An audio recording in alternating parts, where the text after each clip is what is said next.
Sü'ile an ilmin feketemehu elcemehullahu bilicami cehennem.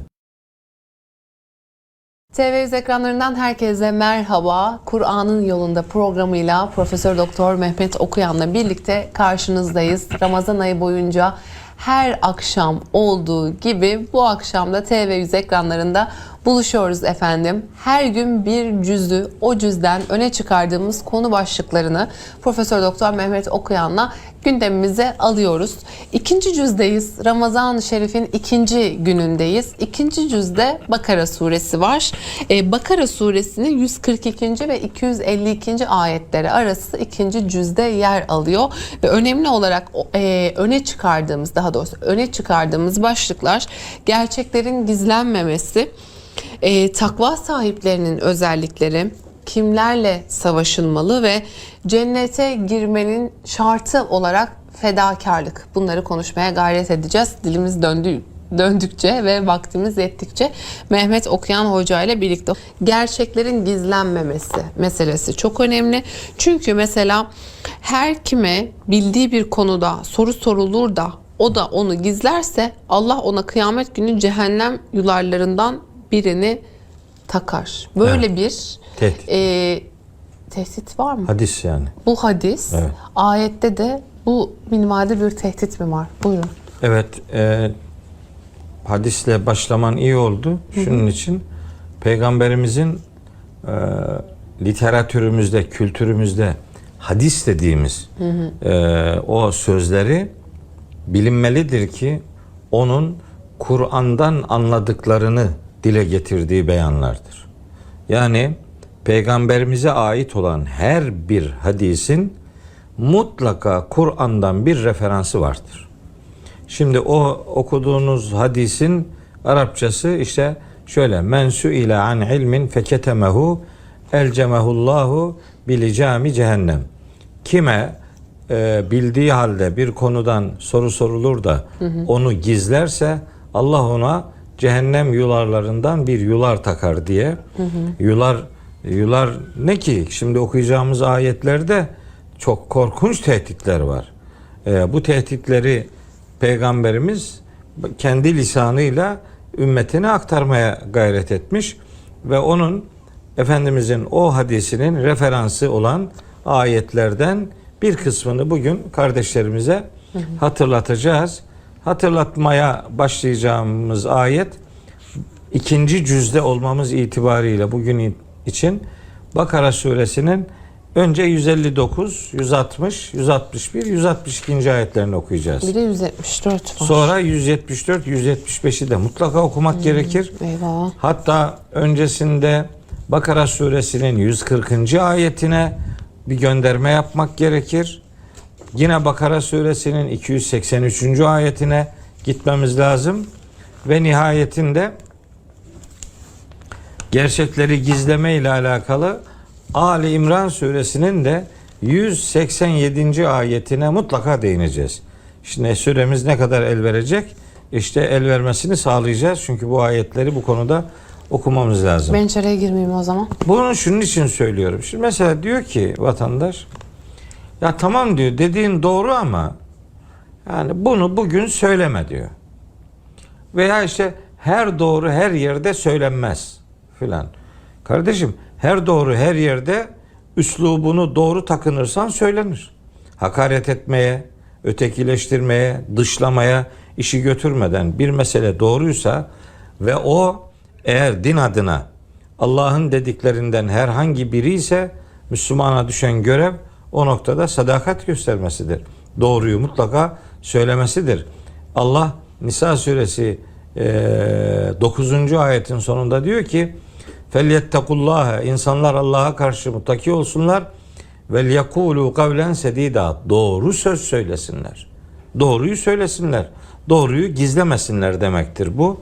Hatta mesela davalar söz konusu olduğunda şahitlik yapacak kişinin mutlak surette gerçeği ilan etmesi beklenir. Yani isterse kendi aleyhine olsun, isterse ana babasının aleyhine olsun, yakınlarının aleyhine olsun, isterse fakirlerin ya da zenginlerin aleyhine olsun. Doğru neyse mahkemelerde, davalaşmalarda onların mutlaka dile getirilmesi beklenir.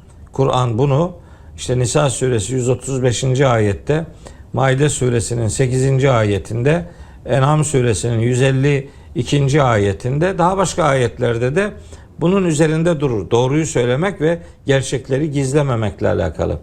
Şimdi benim şahsen çok zaman muhatap olduğum çıkışlardan biri, yani bunu söyleme. Veya da şöyle diyor işte, bunu milletin gözünün önünde, yani mesela ekranlarda söyleme diyor bunu.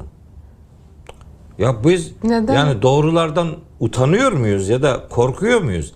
Ya da doğrulara güvenmiyor muyuz? Yani neden söylemeyelim? Yani söyleme uslubumuzu, usulümüzü, metodumuzu doğru takınırsak bunda bir sakınca yok. Herkes gerçekleri bilsin, duysun. Niye? Bunlar, şimdi okuyacağım ayetleri, bu ayetlerde gerçekleri gizleyenler son derece şiddetli ifadelerle tehdit ediliyor, paylanıyor. Niye böyle yapıyorsunuz diye Allahu Teala uyarıyor. Okuduğumuz ayet şu. Bakara suresi 159. ayet. Diyor ki Rabbimiz Estağfirullah. İnnellezine yektumune, gizleyenler, ketmetmek, ketum derler ya, ketum. Ketum böyle çok içine kapalı, bir şey demeyen demek. Gizleyenler neyi gizliyor? Ma enzelna minel beyinati vel huda. Apaçık gerçekleri ve yol gösterici rehberlikleri bizim indirdiğimiz, Allahu Teala sahipleniyor. Bu gerçeklikleri biz indirdik. Bunların rehberliğini biz belirledik. Bizim indirdiğimiz bu gerçeklikleri ve bu yol gösterici rehberlikleri gizleyenler. Min ba'di ma beyyennahu linnâs fil kitabı. Bizim o gerçekleri kitapta açıkça ortaya koymuş olmamıza rağmen kim bu gerçekleri gizlerse ulaike yel'anuhumullahu ve yel'anuhumul la'inun. İşte bunlar Allah'ın ve lanet edici kim varsa hepsinin laneti bunların üzerine olacaktır. Gerçeği gizleyenlere Allah da, lanet ediciler de mutlaka lanet edecektir diyor. Sonra buna dair bir istisna getiriyor. Diyor ki illa ancak ellezine tabu, kişi bu gerçekleri gizlemesi günahından vazgeçip Allah'a yönelirse, tevbe ederse demek, Allah'a, ya o yanlışı yapmayıp onun tersini yaparsa. Mesela ne yapıyor bu arada? Bunun tevbesi nasıldır? Ve aslahu, ıslah ederse. Çünkü gerçeği gizlemek bir fesada, bir ifsada yol açmaktır. Onu gidermek için ıslahın, yani durumu düzeltmenin çabası içerisine girmek lazım. Peki bunu nasıl yapacak? Ve beyyenu, o gizlediği şeyleri beyan edecek. Ortaya koyacak. Açıkça zikredecek. Eğer tövbe ederse, bozduğu insanların düşünce dünyasını ıslah ederse ve bunu gizlediği gerçekleri açıkça ilan etmeyi başarırsa feulaike etûbü aleyhim, ben onların tevbesini kabul ederim Ama diyor. galiba hocam buradaki bilginin bilinmesi ve paylaşılıp paylaşılmaması kamuoyu ilgilendiren, insanları doğrudan etkileyen bilgiler değil mi? Yani Allah'ın kitabında anlattığı şeyler. Ha işte o zaman yani Kur'ani bilgilerden bahsediyor. Tabii. Yani bir özel bir şey var burada. Gönderme var. Tabii. Diyor ki bizim bu kitapta indirdiğimiz gerçeklikleri ve rehberlikleri biz bu kitapta indirip apaçık bir şekilde ortaya koymamıza rağmen bunları gizleyenler.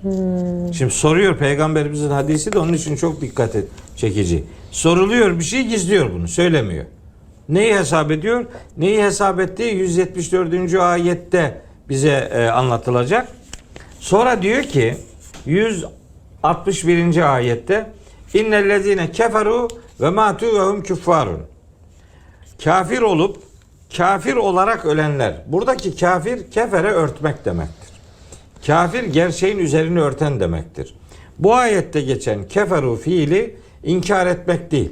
Buradaki keferu örtmek demektir. Çünkü 159. ayette gizlemekten, örtmekten söz etmişti. Sonra vazgeçenler bundan istisna edilmişti. Şimdi 3. ayette tekrar o eski haline dönerse, Yani gerçekleri örterek, gizleyerek kim ölürse ulaike aleyhim lanetullahi vel melâiketi ven nâs ecmaîn. Artık Allah'ın da, meleklerin de, bütün insanların da laneti bunların üzerine olacaktır ve bunlar lanet içerisinde kalacaklardır diyor. Demek ki vakti zamanında bir şeyleri gizlemişse kişi, şimdi zamanı değil, yeri değil, öyle değil, böyle değil deyip, mesela bana bazen öyle diyorlar. Hocam şimdilerde söyleme, sonra söylersin. Niye? Sonraya kadar yaşayacağımızın garantisi kimde? Hani o senin sonra dediğin kaç gün mesela? Kim ne zamana kadar yaşayacak belli değil. Dolayısıyla başka korkuları devreye sokup da Allah'ın din diye ortaya koyduğu şeyleri gizlemek bir Müslümana yakışmaz. Bir bunu hatırlatayım. Bu arada Bakara suresinin 140. ayetinde Evet, oraya gitmek gerekiyor demiştiniz. Evet, o 140. ayette bir cümle çok önemli. Diyor ki ve men azlemu mimmen keteme şehadeten indehu minallahi. Allah tarafından kendisine bildirilmiş bir şahitliği gizleyenden daha zalim kim olabilir? Yani Allah böyle gerçekleri gizleyenlere en zalim diyor. Bundan daha zalimi yok diyor. Şimdi bu iki ayeti hatırlattım. Başta bir hadisi sen hatırlatmıştın. Geçiyorum. Şimdi bir ayette okuyacağız. Gene bununla ilgili. Gerçekleri gizlememeyle alakalı. 174, 175 değil mi? Evet. İstersen sen oku. Okuyayım. Allah'ın indirdiği kitaptakileri gizleyip onu az bir değer karşılığında satanlar var ya, işte onlar karınlarında ateşten başka bir şey yemeyenlerdir. Kıyamet günü Allah onlara konuşmayacak ve onları temize çıkarmayacaktır. Onlar için elem verici bir azap vardır. Evet, bir daha okuyalım. 175 okuyalım. Onlar hidayet karşılığında sapkınlığı, bağışlanma karşılığında da azabı satın alanlardır. Ateşe karşı ne kadar dayanıklıdırlar. Evet. Nasıl da dayanacaklar o ateşe? Şimdi bu ayetler ne dedi? Dedi ki Rabbimiz... Çok şey ya hocam. Bazı ayetler gerçekten çok şey. Korkutucu. Uyarıcı. Uyarıcı değilim, evet. Yani innellezine yektumun, aynı fiili kullanıyor 159. ayetteki. Gizliyor adamlar. Neyi gizliyor? Ma enzelallahu minel kitabi. Allah'ın bu kitapta indirdiği şeyleri gizliyor işte. Daha yani bu ayet daha başka bir şekilde ifade edilemez yani. Tam bu kitapta yazılanları, Allah'ın indirdiği gerçekleri gizleyenler ve bu gizlemeyi de az bir bedel karşılığında yapanlar. Yani bunu gizlerse karşılığında bir bedel satın alacak. Ya da bu ayetleri, bu gerçekleri az bir bedel karşılığında satanlar. Şimdi bakın, bunun içini herkes nasıl dolduracağını bilir. Makamı için gizleyenler, satanlar, itibarı için gizleyenler, satanlar, para için gizleyenler, satanlar, desinler için gizleyenler, satanlar, ne bileyim her neyse yani. Kim neye ulaşmak için bu gerçeği gizliyorsa işte bu ayetin tehdidi onu ilgilendiriyor. Biat edilsin diye. Öyle yani adam sen haklısın deyip ona gerçeği söylemiyor yani. En çok da yöneticilerin karşısında, amir durumunda olan insanların karşısında işte gerçeği söylemek ki insanların ya ağrına gidiyor ya da başka hesaplarına ters düşüyor, gizliyorlar. Bu arada bunun karşılığında nemalandıkları şeyler her neyse, makamsa, paraysa, servetse, şöhretse, her neyse, itibarsa, bu ne aldıysalar işte bunun karşılığında diyor ki Allah-u Teala, ulaike, bu adamlar şunu iyi bilsinler. Ma ye'kulune fi butunihim. Onlar karınlarında yemiyorlar illen nara. Ateşten başka bir şey yemiyorlar. Onların yedikleri, nemalandıkları şey ateştir diyor Allah-u Teala. Yani karınlarına ateşle azap var demek yani. Ne var? Ateşli bir azap var karınlarında yani. Ateş var yani. Evet. Yani o gıda yediğini, para yediğini filan zanneder de öyle değil. İşte hem ateş yiyor hem ateşini hazırlıyor. Nisa suresinin 10. ayetinde diyor ki Rabbimiz, İnnellezîne ye'kulûne emvâlel yetâmâ zulmen innemâ ye'kulûne fî butûnihim nâra. Yani yetimlerin mallarını haksız yere yiyenler karınlarına sadece ateş dolduranlardır. Ve seyaslevne sa'ira, ve öbür alemde de kavurucu ateşe yaslanacaklardır bunlar diyor. Bu kadar açık tehdit varken biz niye gerçekleri gizleyelim? Niye dünyalık bir makam için, herhangi bir şey için, insanlara şirin görünmek için, neden Allah'ın ilan etmemizi istediği bir şeyi niye gizleyelim ki? Gizliyorlar. Bu karınlarında sadece ateş yiyenlerdir. Bu işin dünyalık kısmı. Devam ediyor tehdit. Diyor ki ve la yukellimuhumullahu yevmel kıyameti. Allah bu adamlara kıyamet günü konuşmayacaktır. Başka bir ayet daha var. Ali İmran suresinde. Ne demek konuşmayacak kıyamet günü? Yani Allah onlara rahmetini hissettirmeyecek yani. Yani siz affedildiniz, siz merhamet edildiniz, siz cennetliksiniz, cennete gideceksiniz gibi onların O mahşerdeki bölümlerde onlara merhamet yok. Sadece bildirilme var muhtemelen. Sadece bildirilecek. Senin yerin burası. Evet, sen bunu yaptığın için. Aynen öyle. Allah zaten onları muhatap bile almayacak. O kararı melekler aracılığıyla onlara söyleyecek. Hepimiz öyle değil mi ya? Yok, Allahu Teala'nın Biz o arz olduğumuz yerde yok, bunlara yönelik yani tehdit, azap nitelikli bilgilendirmeler melek aracılığıyla olacak. Çünkü bunu şunun için söylüyorum. Ali İmran suresi 77. ayette diyor ki Allahu Teala bu tiplere ve la yukellimuhumullahu, Allah onlara konuşmayacak. Ve la yanzuru ileyhim yevmel kıyamet. Allah onların suratına bakmayacaktır diyor. o zaman bizim suratımıza bakacak. İnşallah, Yani bizim ne demek? inşallah tabii umulur ki ama İnşallah. hayır yani cennet ehlinin suratına bakacak yani. Evet. Cennete gidenleri. Evet, inşallah. Ya da işte Tabii. hayırlı amel işleyenleri. Onlara O zaman bakmayacak biz demek. cemalullah göreceğiz yani. Bizimki o Allah'ın- surata bakmayı bilmiyoruz mahiyetini. Tabii bilmiyoruz. O kanada öyle bir açıklayıcı Emsal. bir şey söyleyemeyiz.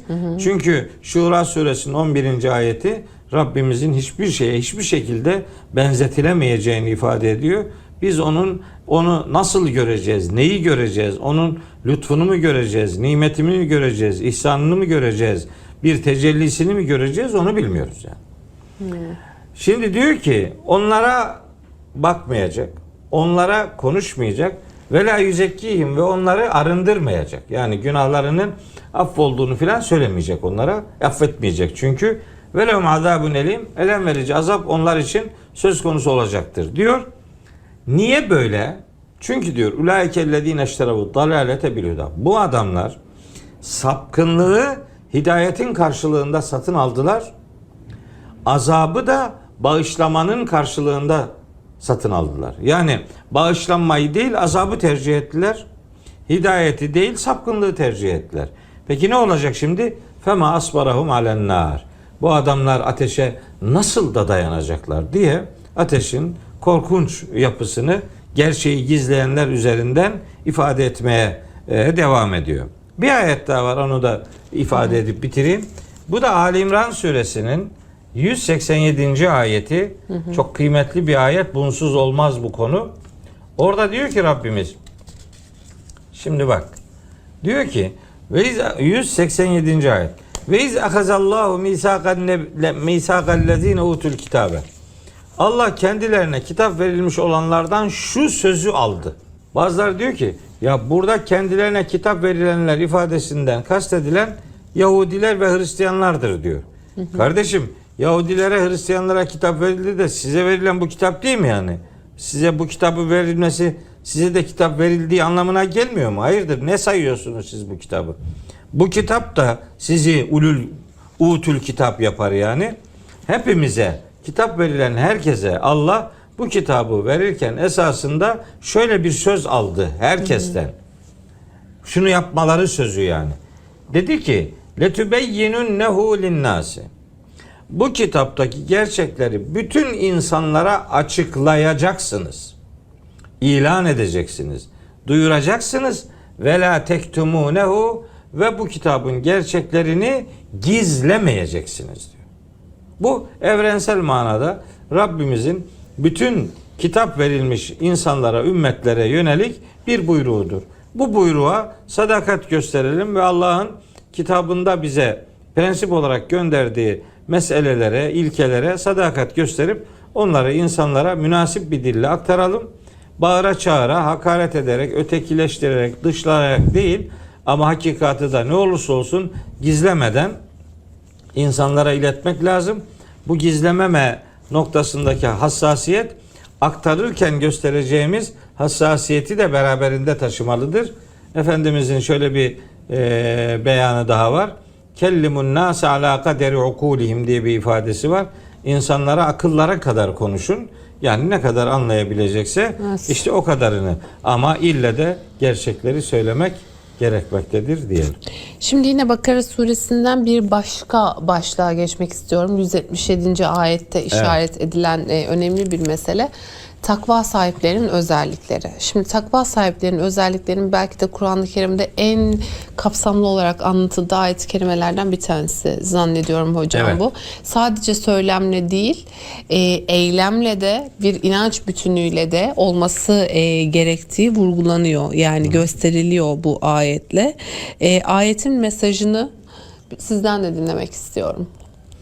Şimdi bu aslında şuradan bakmak gerekiyor. Düşüncem odur ki şimdi sokakta çıkıp sorsanız veya belli çevrelere sorsanız size göre muttaki kimdir ya da takva nedir diye sorsanız herkesin kendine göre önce şekli bir düzenlemeden başlayıp bir takva tanımı yaparlar yani.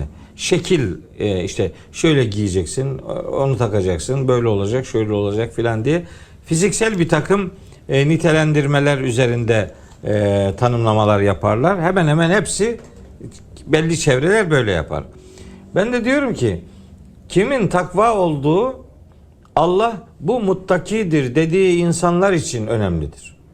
Yani muttaki kimdir? Dost Bu cevabı olan. Allah verirse ve Allah'ın dediklerine uygun bir tavır ortaya konulursa muttaki işte odur. Gerisi muttaki değildir. Kur'an'da takva sahiplerinin özellikleri insanların kendi tercihlerine bırakılmayacak şekilde önemsendiği için kimlerin takva sahibi yani muttaki olduğunu yani duyarlı ve sorumluluğunun farkında insanlar olduğunu Allah kendisi açıklıyor. Bunun için böyle harika bir ayet Bakara suresi 177. ayet. Ayette Yüce Allah buyuruyor ki işte gerçek iyilik böyle yüzlerinizi doğu veya batı tarafına çevirmeniz değildir. Yani bir tarafa doğru yönelmek tek başına bir kişiyi iyilik sahibi yapmaz. Bunun anlamlı olabilmesi başka bazı şartlarla ancak mümkün olur. Önce konunun inanç boyutuna değiniyor. Allahu Teala diyor ki: "Velakinnel birre gerçek iyilik sahibi olanlar şunlardır. Men amene billahi vel yevmil ahir vel melâiketi vel kitab ve nebiyyin." İşte Allah'a, ahiret gününe, meleklere, kitaba ve peygamberlere iman edenlerdir. Gerçek iyilik sahibi olanlar bunlardır. Bu meselenin inanç boyutu. Sonra diyor ki: "Ve atel mâle alâ hubbihi zebil kurba vel yetâma vel mesâkini vel mesâkine ve ibnes sebîli ve sâiline ve firrikâb." Ve atel mâle alâ hubbihi, bu ve atel mâle alâ hubbihi'nin böyle birbiriyle eşit derecede doğru olan bazı anlam açılımları vardır. Bir, sevdiği malı veren anlamı vardır. İki, kendisi muhtaç olduğu malı veren anlamı vardır. Üç, sevdiğine şu malı veren anlamı vardır. Dört, Allah'ı sevdiği için veren anlamı vardır. Beş, seve seve veren anlamı vardır. Yani ve atel mal ala hubbihi ifadesi 5 tane anlam açılımını içerir. Kendisi muhtaç olmasına rağmen sevdiği yani kıymet verdiği malı sevdiği insanlara Allah'ı sevdiği için seve seve verenlerdir. Bu öyle çok boyutlu bir Kur'an ifadesidir. Kimdir bu malın verileceği insanlar? İşte yakınlar, yetimler, yoksullar, yolda kalmışlar, isteyenler ve kölelikten kurtulmak isteyenler. Bu genel infakı anlatır bu. Evet, yardımın esasları. Evet. Ve bu gariban insanlara bu anlamda yardım etmek lazım. Yakınlardan başlayarak işte bütün fakirleri içerecek şekilde bir infak seferberliği ortaya koymak lazım. Bunu zekat ve sadakayla karıştırmamak lazım. Burada bir miktar söz konusu değil. Yani bir oran söz konusu değil. Dolayısıyla bu genel bir yardımlaşma anlamında infak dediğimiz kalemin içini doldurur. Sonra diyor Ama ki zaten zekat ve sadaka dairesinin çatısını oluşturuyor infak. Yani İnfak- onun altında galiba Evet. değil mi? Çatıyı infak kavramı oluşturuyor. Aynen öyle. Yani her an her saniye ihtiyaç sahibine gönlünden koparak sen de gerekirse ihtiyaç sahibiyken verme meselesi de infak. O çatı Evet. o. Onun altında zekat, sadaka, fitre, fidye, var. kefaret Evet. hepsi var. Şimdi bu işin ekonomik boyutu ama infak kalemi bu. Önce iman boyutunu söyledi, sonra ekonomik boyutunu yani infak boyutunu söyledi. Tabi infakı da konuşmak lazım. Harika bir kavramdır. Kısaca şunu söyleyeyim. İnfak yani bir zenginin başka bir garibanın gönlüne kimse görmeden bir yol bulması demektir infak. Çünkü infak nefak kelimesiyle aynı kökten geliyor. Nefak tünel demektir. İnfak da bir Müslümanın diğer kardeşinin gönlüne tünel kazmasıdır. Yani ona kimseyi görmeden ulaşması işlemine infak derler. Kıymetli bir kavramdır. Bunu yapmalıdır. Sonra ve ekâmes salate 3. sırada namazı kılmalıdır. Ve ates zekate sonra zekatı vermelidir. Bakın zekat ayrıca geliyor. Bu 4. sırada. Sonra 5 vel mufune bi ahdihim iza ahedu. Bunlar söz verdikleri zaman verdikleri sözün gereğini yerine aynen getirirler. Müttakiler. Evet, muttakiler. Şimdi bundan var mı ortalıkta? Bilmiyorum var mı yani. Verdiği sözün gereğini %100 yerine getirenler. Caymayanlar. Bazen mesela Türkçe'de şöyle kullanır. Bir şey söz veriyor adam. İnşallah diyor filan. Evet, gelecekle ilgili bir söz verişte inşallah demek aslında Allah'ın emridir. Bu Kehf suresinin Ama mesela inşallah deyince ya inşallah değil kesin yap falan diyoruz mesela değil mi? işte Öyle bir niye? şey, öyle bir algı oldu. Niye? İnşallah deyince hani böyle inşallah hadi bakalım Tabii gibi, yapmayacak onu. gibi algı oldu. Tabii yapmayacak kesin. Sonra yapmayın da Allah dilemediği oraya sığınacak yani. Nasip olmadı. Evet ne yapalım nasip olmadı. Ve sen isteseydin nasip olurdu yani. Kimse sorumsuzluğunu Allah'a fatura etmemelidir. Söz verirken inşallah demek lazım. Ama bizde inşallah yapılmayacak, tutulmayacak işler için genellikle kullanılıyor. Yakışmıyor bu. Vel mufune bi ahdihim ahdu verdikleri sözün gereğini aynen yerine getirenler. Bu 5. özellik. 6 ve sabirine fil be'sai ve darrai ve hinel be's. Onlar anlaşma yaptıkları zaman işte sözlerini tutmalarından öte sıkıntılı, hastalık ve savaş zamanlarında sabredenler. Bu şimdi buradaki sabredenler yani başına sıkıntı geldiğinde boyun büküp eyvallah diyenler demek değil. Sabır kendi idealine, kendi davasına ısrarla sarılıp o davayı sahiplenen insanların yaptığına sabır derler. Asır suresindeki sabır da bu O sabır da mı? evet tabii bu sabır. Sabır yani inançta kararlılık, inançta ısrarcılık, inancı davayı sahiplenmek demektir. Sabır böyle zillet ve meskenet içerisinde boyun büküp bir şeylere katlanmak değildir. Her halükarda şartlar ne olursa olsun davasına, dinine, diyanetine yani mukaddes değerlerine sadakat göstermesidir.